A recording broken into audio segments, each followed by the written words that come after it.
Notre thème de ce matin, c'est avoir une mentalité de victoire. Dans la Bible, il dit, je connais les projets que j'ai formés pour toi. Ce ne sont pas des projets de malheur, mais de bonheur. Pour te donner un avenir. Dieu ne peut pas mentir. Dis à quelqu'un, Dieu ne peut pas mentir. Il dit, je connais les projets que j'ai formés pour toi. Ce ne sont pas des projets de malheur, mais de bonheur. Mais c'est le système de pensée. Ce que le diable a réussi à mettre dans ta tête, c'est ça. Et dans l'esprit de plusieurs personnes, c'est comme ça. On dit, ça ne peut pas marcher. Je ne peux pas y arriver. Regarde, Dieu vient chez Gédéon, il dit, Gédéon, vaillant héros. Vaillant héros, Gédéon. Gédéon dit, mais tu parles de quoi? Toi, tu ne sais pas que ma famille est la plus pauvre. Qui parle? C'est le Dieu Tout-Puissant. Écoutez la réponse de Gédéon. Tu ne sais pas que ma famille est la plus pauvre d'Israël? Si tu me dis que je suis un vaillant héros, mais où sont les exploits que nos pères ont faits? Hein? Moïse, on dit, il a divisé la mer. Mais pourquoi on ne voit pas ça? Alors que les gens ne savent pas que les miracles que Dieu fait dans la vie de certaines personnes, ces miracles vont avec la façon de fonctionner, la façon de croire de chaque individu. Il dit, tout est possible à celui qui croit. Mais si ton système de pensée a été mélangé, on dit, toi, tu ne peux jamais devenir quelqu'un. Tu vas faire. Même devant la mer, avec Moïse, qu'est-ce qui s'est passé? Moïse a crié. Il a commencé à dire, Dieu, je vais mourir, je vais mourir, je vais mourir. Dieu dit, mais pourquoi cries-tu vers moi? Il lève le bâton, tu vas passer. Ce qui nous fatigue, c'est ça. C'est notre système de pensée. Tu vois là où je dors? Tu vois où je dis? Mais je n'ai rien.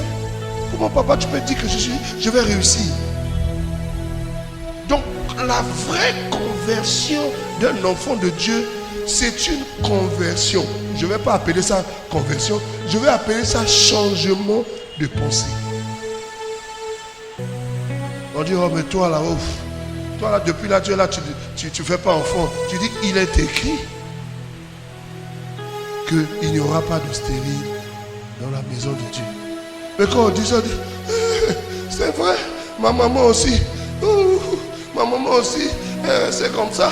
Elle a fait un enfant. Et puis, mais toi-même, qu'est-ce qui t'arrive? Pourquoi? Et ma maman aussi a fait juste un enfant. Et puis, quand elle a fini de faire cet enfant, c'est fini, elle n'a plus fait enfant. Alors que la Bible dit, il n'y aura pas de stérile. Plusieurs ont du mal à sortir la pensée de Dieu parce qu'ils sont convertis dans le corps, mais ils ne sont pas convertis dans le système de pensée. Alors que si tu gardes tes pensées, mais Dieu, même s'il t'aime, comment il peut rien faire? Il peut rien faire. Regardez, devant Goliath, ils étaient devant Goliath. Goliath parle. Il dit, ce monsieur-là, il est trop géant, on ne peut rien, on va mourir. Mais David est venu avec un autre. Ça dit, David n'était pas plus fort que les soldats. David n'était pas plus fort que les soldats qui étaient devant Goliath. Mais David avait un secret. Oh Machira Bakandaba. Dans la communion avec Dieu, Dieu a réussi à changer les pensées de David. David, quand tu es face à un problème, quand tu es face à une difficulté, il ne faut pas te laisser influencer par ce que tu vois. Il faut prendre seulement ma parole. Il peut prendre seulement ce que moi j'ai dit. Quand tu vas croire et tu vas libérer ce que moi j'ai dit, tu vas voir ce que moi j'ai dit, ce que ça peut apporter. Mais en tant qu'un homme ordinaire, quand tu vois un géant, tu dis, hey, je suis mort. Mais en tant que quelqu'un qui a accepté le renouvellement de ses pensées, il dit, tu viens contre moi avec la lance et le javelot. Et moi je viens contre toi au nom de l'Éternel. Je vais couper ta tête. Mais regarde ta taille. Regarde le monsieur. C'est ce qui nous arrive. C'est ce qui nous tue.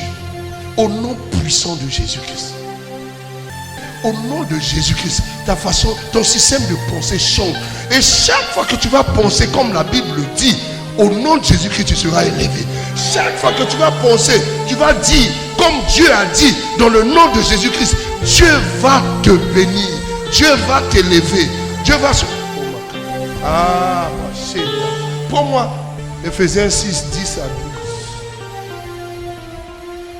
12. Éphésiens chapitre 6, à partir du verset 10 au verset 12. Je lis la parole de Dieu. Verset 10. Au reste, fortifiez-vous dans le Seigneur et par sa force toute puissante. Verset 11. Revêtez-vous de toutes les armes de Dieu afin de pouvoir tenir ferme contre les ruses du diable. Ouais. Verset 12.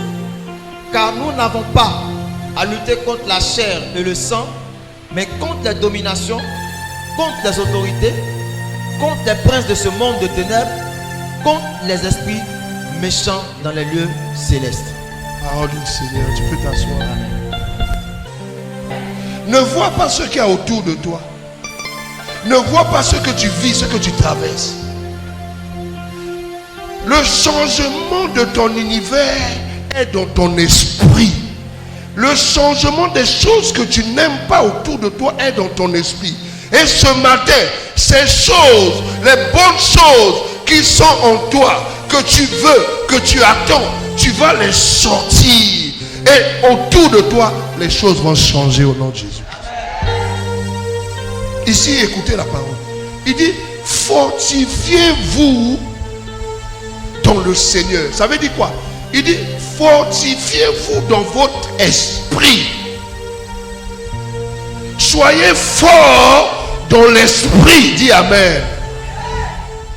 Face aux situations, face aux épreuves, face aux difficultés, si vous voulez vaincre, si vous voulez changer votre désert en étant, le secret, c'est vous fortifier dans votre esprit. Que votre esprit soit fort. Est-ce que je parle là?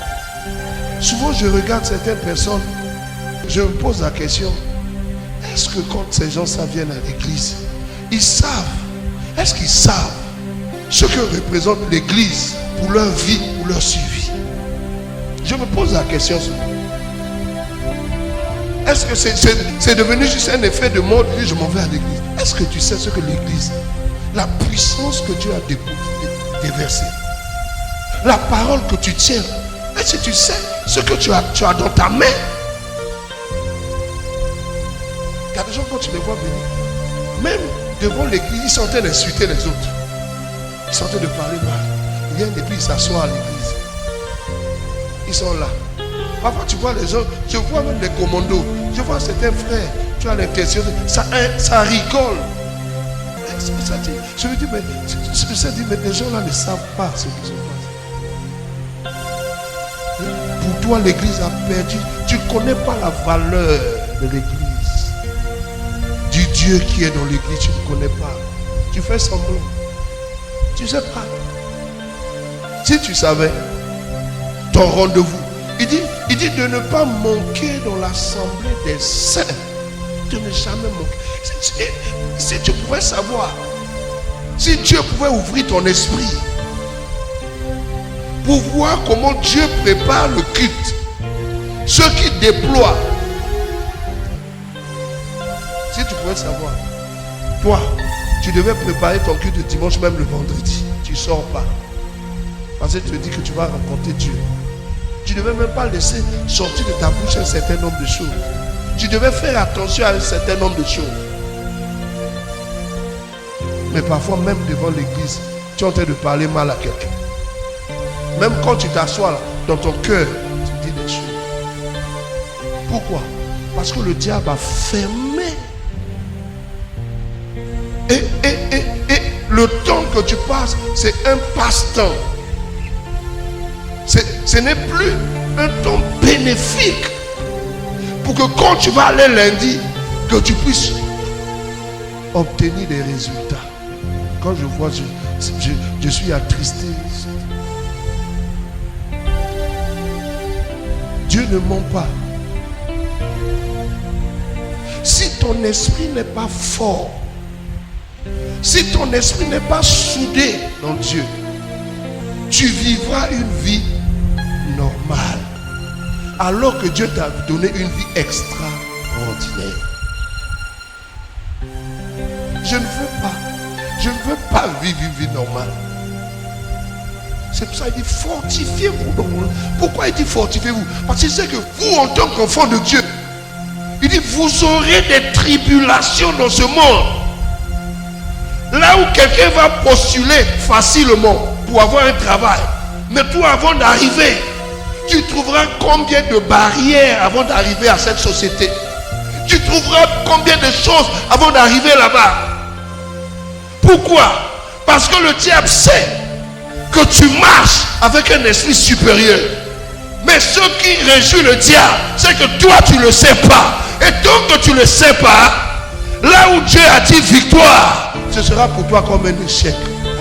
Alors qu'il y a un cachet de victoire. Est-ce que je parle à quelqu'un? Est-ce que je parle à quelqu'un? Il dit fortifiez-vous dans votre esprit. Quand je vois, j'ai pitié. Il dit vous aurez des tribulations dans ce monde, mais j'ai vaincu le monde. Amen, amen. Mais pour que cette victoire-là soit aussi ta victoire, il faut que tu sois fort dans ton esprit. Regardons Marc chapitre 4, verset 35. Vas-y.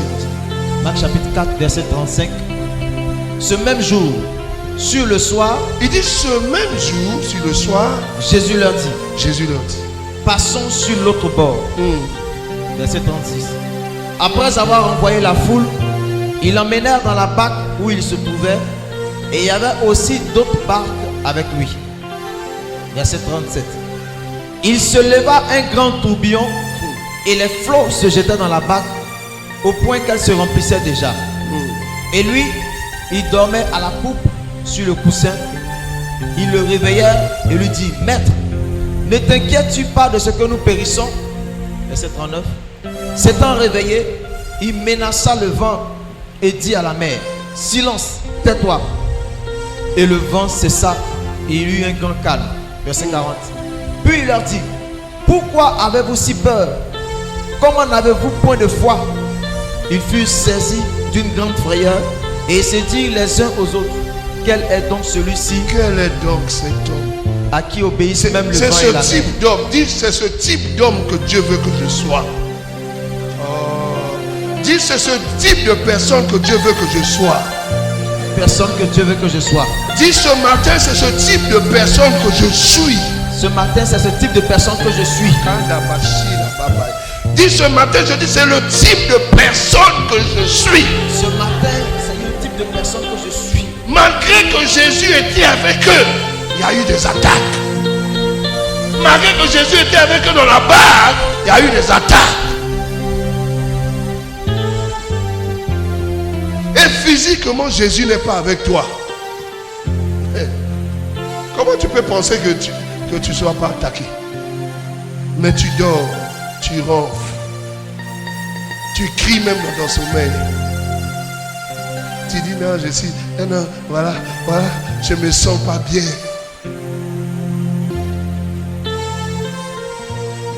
Il dit fortifiez-vous dans le Seigneur. Ça dit fortifiez-vous, que votre esprit soit fort, peuple de Dieu.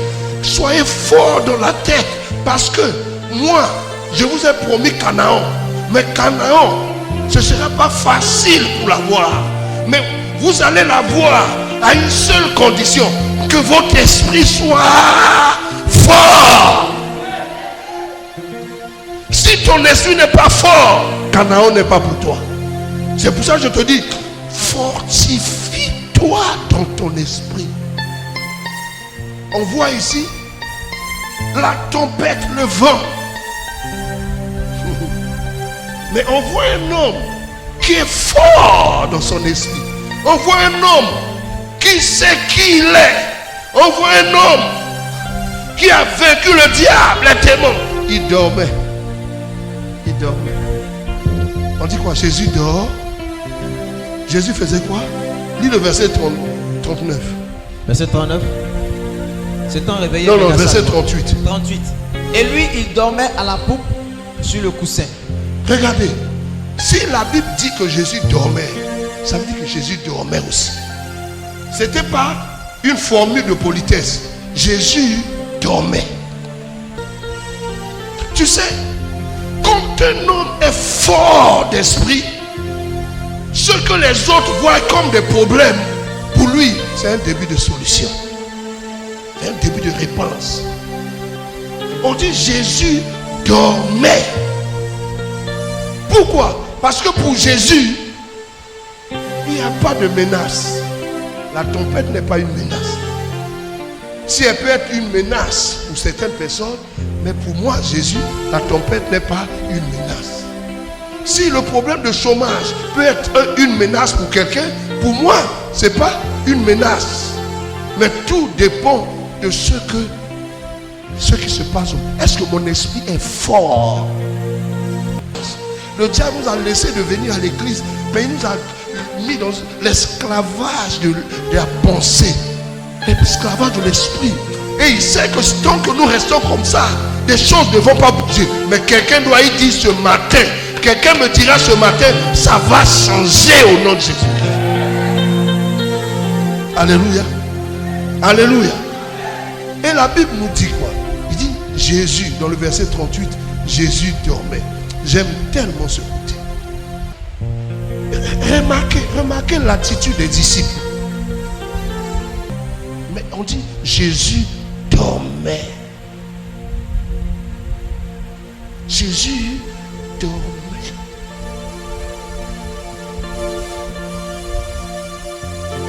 Y a-t-il une tempête? Est-ce qu'il y a une tempête en ce moment dans ta vie? Est-ce qu'il y a une tempête?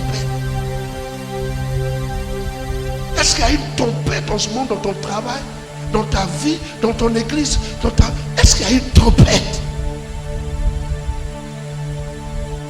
Souvent face à certaines situations qui nous arrivent, l'attitude est souvent importante. Et l'attitude de Jésus, c'était pour dire à Satan, mais toi-même, est-ce que tu ne sais pas qui je suis? Je suis un enfant de Dieu. La main de Dieu est sur moi. Je ne suis pas seul. Je vais réussir. Je vais réussir. Souvent ton miracle ne passera pas par un jeûne et prière, mais par ta capacité à défier à l'instant la situation qui est devant toi. Jésus dormait. Alléluia. Alléluia. Jésus ne faisait pas semblant. Je veux que tu soulignes ça. Il ne faisait pas semblant. Il dormait vraiment. Il avait vraiment sommeil. Et le Seigneur commence à me montrer, face aux situations difficiles, aux épreuves, voici l'une des leçons que tu peux retenir ici, dans ce passage. Il dit, regarde, il y a le vent et il y a des gens qui sont autour de toi. Le vent, la tempête, et voir la réaction. Regardez quelque chose bien aimé. Pourquoi Jésus dormait? Pourquoi Jésus était calme? Parce que Jésus savait que la tempête ne peut rien faire. Le problème de Jésus, c'était son voisinage. C'était des gens qui étaient autour. Si c'était le vent et la tempête, il n'y a pas de problème. Si c'était les épreuves que Dieu envoie à l'église, il n'y a pas de problème. Dieu, qui a permis un certain nombre de choses arriver, il est capable, ce Dieu-là. Mais le problème, Pasteur Willy, les gens qui sont avec toi à l'église, comment ils se comportent? Qu'est-ce qu'ils pensent? Qu'est-ce qu'ils font? Pendant que nous traversons la tempête, quelle est leur réaction? Quel est leur souci? Qu'est-ce qu'ils pensent? Le problème, ce n'était pas la tempête. Il savait ce que Dieu lui avait dit. Il savait que Dieu lui avait dit que tu ne vas pas mourir dans la mer. Il savait que Dieu lui avait dit que 1000 tombent à ton côté, 10 000 à ta droite, tu ne seras pas atteint. Mais le problème, les gens qui sont avec lui, comment ils se comportent? Est-ce que chacun a sa place? Est-ce que chacun joue son rôle? Ou bien d'autres cherchent des occasions pour trouver une situation pour partir? En ce qui concerne la tempête, Jésus était serein. Mais les gens qui sont avec lui, ils ne contrôlaient pas leur façon de penser.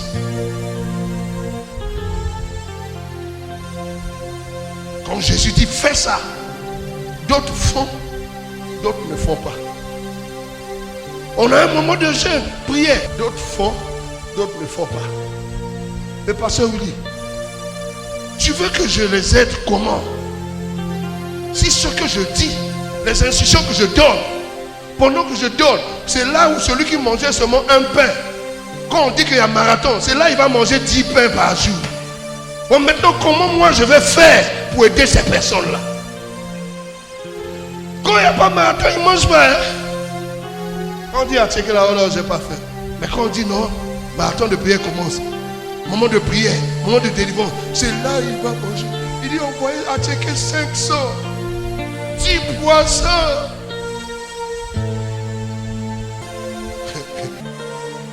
Le problème, ce n'était pas la tempête. Lui, il sait ce que Dieu lui a dit. Il sait, Jésus sait ce que Dieu va faire. C'est l'entourage.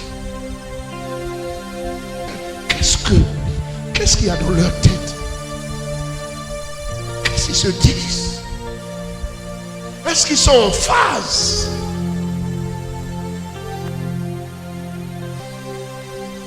Est-ce qu'ils sont unis? Est-ce qu'ils poursuivent le même objectif? Est-ce qu'ils sont conscients de la présence de Dieu? Est-ce qu'ils sont convaincus que Dieu va agir, que Dieu va délivrer, Dieu va restaurer, Dieu va manifester sa gloire? Ils sont dans quel état de pensée? C'est ça. Prends-moi le verset 39. Verset 39. S'étant réveillé, il menaça le vent et dit à la mer, silence, tais-toi. Et le vent cessa et il y eut un grand calme. Reprends encore. Verset 39. S'étant réveillé, il menaça le vent et dit à la mer, silence, tais-toi. Et le vent cessa et il y eut un grand calme. Reprends encore. S'étant réveillé, il menaça le vent et dit à la mer, silence, tais-toi. Et le vent cessa et il y eut un grand calme. Ce n'est pas le vent qui a réveillé Jésus. Ce sont les disciples qui ont réveillé Jésus. En disant, monsieur, il faut te réveiller. Nous sommes en train de mourir. Ce n'est pas le vent, ce sont les disciples. Mais quand Jésus se réveille, bien aimé, quand il y a un problème qui arrive quelque part, quand il y a une situation dans la vie de quelqu'un, quand tu vois ta soeur, ton frère, tu vois des blocages, tu vois des épreuves, tu vois certaines choses, il faut savoir faire la part des choses. Dans cette tempête, dans cette situation difficile, Jésus a su faire la part des choses. Un, il a menacé le vent. Deux, il a parlé à la tempête. Qu'est-ce que Dieu veut nous montrer ici? Dieu veut nous faire comprendre, bien aimé, que l'homme n'est pas ton problème. Le problème, ce n'est pas ta grand-mère. Le problème, ce n'est pas telle personne. Non, telle personne de ceci. Cette personne bloque ma vie. Non. Il faut savoir faire la part de choses. Notre ennemi, c'est le diable, ce n'est pas l'homme. Est-ce que je parle à quelqu'un? Il a menacé le vent. C'est le corps étranger, c'est le vent. Sinon, la mer, là, ils avaient l'habitude de pêcher dans cette mer. Ils avaient l'habitude de pagailler sur cette mer. Il n'y avait pas de problème. Mais le vrai problème, l'étranger, c'est le vent qui est venu. À la tempête, il a menacé menacer. Je vais te tuer. Je vais te chasser. Je vais te faire ceci. Mais à la mer, il a parlé. Il faut savoir faire la part des choses. L'église aujourd'hui a chassé beaucoup de personnes. On a frustré beaucoup de personnes. Quand on voit tel frère se comporter comme ça, on vilipende la personne. On dit cette personne est ceci. Mais on n'arrive pas à faire la part des choses. Et si c'était quelque chose qui poussait la personne à agir ainsi, tu as refoulé ton frère, ta soeur. Non, celui-là, il parle beaucoup, elle parle beaucoup, elle fait ceci, elle se comporte mal. Mais oui, mais est-ce que tu as cherché à prier pour elle, pour savoir qu'est-ce qui fait qu'elle parle beaucoup, pour que tu puisses gagner ta soeur?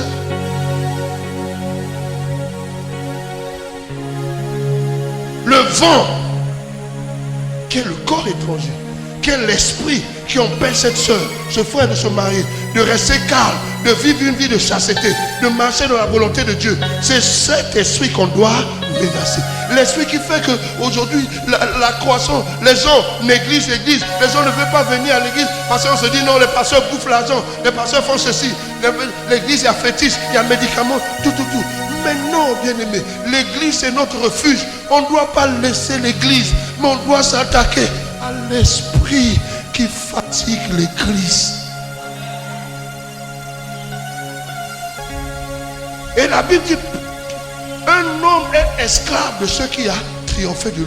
Le problème, c'est pas la personne. La personne que tu es en train de vilipender, peut-être cette personne aussi est en train de prier, de jeûner pour que l'esprit qui le fatigue là puisse partir. Et si toi qui as vaincu l'esprit là, si tu aidais cette personne, est-ce que tu n'as pas gagné ton frère? Ah non, on dit Jésus, réveille-toi, réveille-toi. Jésus fait la part des choses. La mer là, mes parents ont fait la pêche ici. On n'a jamais eu de problème avec la mer. J'ai jamais eu de problème avec ce frère. J'ai jamais eu de problème avec l'église. Mais il y a quelque chose qui est venu dessus. Mon problème, ce n'est pas l'église. Mon problème, c'est ce qui est venu dessus. Mais comme Dieu dit, il m'a donné le pouvoir. Quand Dieu dit qu'il m'a donné le pouvoir, je vais m'attaquer. Je vais m'attaquer. Je vais détruire la chose qui est venue dessus. Quand je vais détruire, je vais retrouver mon frère. Je vais retrouver mon église. Est-ce que quelqu'un comprend? Est-ce que quelqu'un comprend? En abandonnant, mais tu donnes la possibilité au diable de gagner. En t'écartant, mais tu donnes raison au diable. Et si c'est toi, Dieu avait choisi pour ôter la menace, tu es venu bancal. Et Dieu a commencé à te relever un peu. Et si c'était pour cette situation? Il dit, ah non. Il y a des gens qui aiment la paix, là où il y a la paix. Mais leur vrai problème, c'est parce qu'ils ignorent leur identité. Quand quelqu'un sait véritablement ce qu'il est, David n'était pas venu pour combattre. Hey! Mais David savait que même si je ne suis pas venu pour combattre, mais je vois mon pays en difficulté. Aïe, aïe, aïe, aïe. Mais Dieu m'a donné en moi une capacité. Dieu a donné en moi un pouvoir. Même si je ne suis pas un soldat, mais si la chose est en moi, je vais libérer la chose pour que Goliath soit terrassé. Et je libère. Je crois qu'il y a des gens ici. Dieu t'a donné la chose. Et si tu dis pas à Goliath, je vais couper ta tête, non-assistance en personne en danger, Dieu va te demander les comptes. Oh, Shadababashi. Makatu Kayabasai. Marika Shaka. L'église a démissionné. Nous avons démissionné. C'est nous qui trouvons des choses à dire. Mais si tu sais ce que Dieu t'a donné. Quand ils viennent à l'église, ils font leur offrande. Ils font leur dire. Mais tu as remarqué que nous sommes dans une bataille. Tu vois que nous ne volons pas. Nous escroquons pas les gens. On ne demande pas l'argent. Tu vois la façon dont Dieu t'aide par des messages. Tu es convaincu dans ton esprit que l'église est bien. Mais pourquoi tu ne veux pas faire ta part dans la maison de Dieu? Parce que Dieu t'a donné le pouvoir comme David. pour que, en dehors de toi, beaucoup de personnes viennent bénéficier. Mais tu trouves le temps pour juste vous dire, non, voilà, non, je ne me sens pas bien. Non, voilà, aujourd'hui on n'était pas nombreux. Mais c'est toi, David. Nous sommes attaqués, nous sommes menacés. Mais c'est toi, David, qui doit parler. Nous ne sommes pas nombreux. Mais toi, tu sais ce que Dieu t'a donné. Pourquoi tu n'attaques pas Goliath? Tu vas juste à la maison, il y a 2 boules de foutou, gros comme ça, tu manges. Et puis tu penses que tu as réussi. Dieu t'a envoyé sur la terre pour foutou, manger foutou. Tant que tu ne fais pas ta part, arrête de parler. Tant que tu ne prends pas de temps de jeûner, de prier, pour que Dieu te dise qu'est-ce qu'il faut faire. Pour ôter le nuage noir, il faut te taire, il ne faut rien dire. Mais si tu sais comme David, c'est vrai, je n'étais pas venu là-bas. J'étais venu là-bas comme ça là. J'étais venu à cause de ceci. Mais je suis venu trouver un combat. Je ne vais pas rester comme ça. Parce qu'il m'a donné le pouvoir. Il m'a donné l'autorité. Je vais rentrer dans la guerre. Dis, je vais rentrer dans le combat. Dis, je vais rentrer dans le combat. Parce que je sais que Dieu m'a donné l'autorité. Est-ce que je parle? Est-ce que je parle? C'est le temps d'entrer, de t'enrôler dans l'armée de Dieu. C'est le temps de t'enrôler dans l'armée de Dieu. C'est le temps pour toi de t'enrôler dans l'armée de Dieu. Dieu te regarde.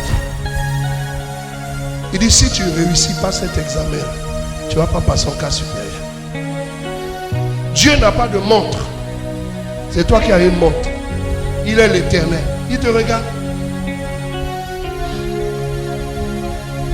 Le contrat que je vais te donner, la maison que je vais te donner, la grande bénédiction que je vais te donner, ça passe par le Goliath qui est là.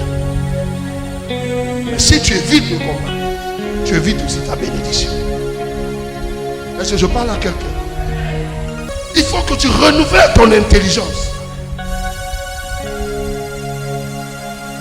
Ne dis pas que je suis de passage. Il n'y a pas de passage chez Dieu. Il y a des missions. Il y a des missions.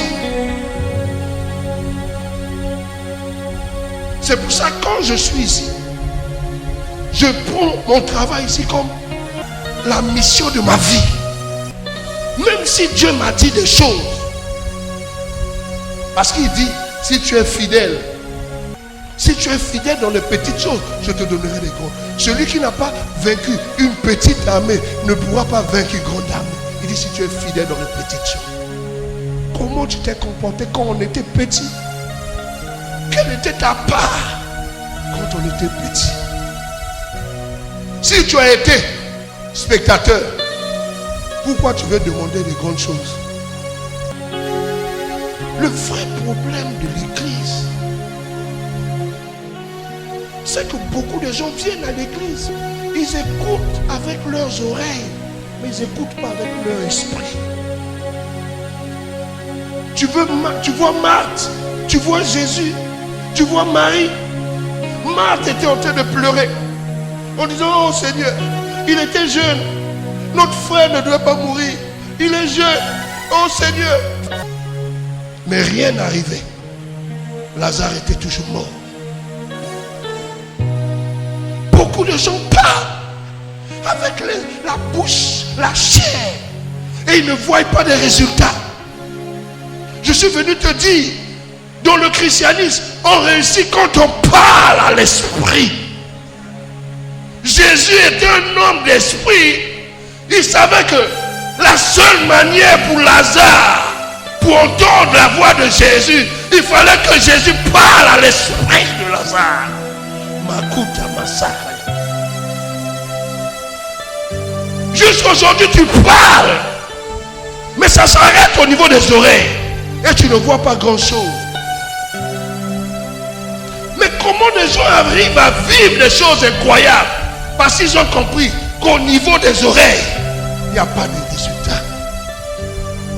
L'homme a eu 2 dimensions. La dimension charnelle et la dimension spirituelle. La chair était déjà morte. Si tu viens, mon frère, mon frère, mon frère, il ne peut pas t'entendre. Mais l'esprit vit, n'est-ce pas? L'esprit ne meurt pas. Est-ce que quelqu'un me comprend? Oh, Jésus savait que aux yeux des gens, c'est la chair de Lazare qui était morte. Mais l'esprit de Lazare vit. Alors si moi, Jésus, je demeure dans la dimension spirituelle, il dit quoi? C'est l'esprit qui vivifie. Donc, même Lazare étant mort, si je parle à l'esprit de Lazare, parce que moi je suis esprit, l'esprit de Lazare va entendre, parce qu'entre esprits on se comprend. Parce qu'on se comprend. Quand je vais intimer l'ordre, Lazare sort. Lazare va revenir. Oh, Lozanda Bakari. Les défis qui sont autour de toi, tu pars dans la chair. Tu pars dans la chair. Et les résultats sont moindres. Parce que la chair combat l'esprit. Mais Dieu me dit de te dire ce matin, il a une bonne nouvelle pour toi. Relève ton niveau spirituel. Il y a des choses qu'on obtient lorsqu'on prie. Mais toi tu pries lorsque tu viens à l'église. Est-ce que tu sais, avant que tu viennes t'asseoir là où tu t'es assis, est-ce que tu sais spirituellement ce qui s'est passé là? Pourquoi le diable arrive à vaincre beaucoup d'enfants de Dieu? Parce que le diable sait que beaucoup sont charnels. Alors, lui, il les fait suivre de façon spirituelle pour qu'il puisse les distraire au moment où le but va tomber dans l'œuvre. Parce qu'il sait qu'il n'est pas fort. Il était vaincu. Donc il va utiliser des éléments pour te distraire au maximum pour ne pas recevoir ce pourquoi Dieu t'a envoyé. C'est pour ça qu'il dit priez sans cesse. Prends plus de moi, donne-moi plus de toi, localise-moi. Tu n'es pas faible par hasard. Tu n'es pas découragé par hasard. Tu n'es pas zélé par hasard. Parce qu'en tant qu'enfant de l'esprit, rien ne nous arrive par hasard.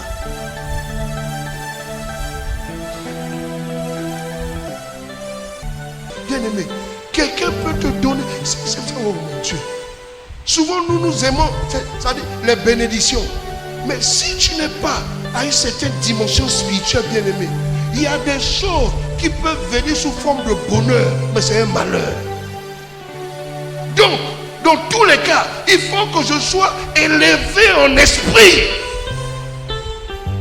Parce que le diable utilise les deux côtés. On peut te donner une voiture, c'est un cercueil. Ils ont programmé tant pour te tuer. Donc, être élevé dans le domaine de l'esprit est bénéfique pour toi.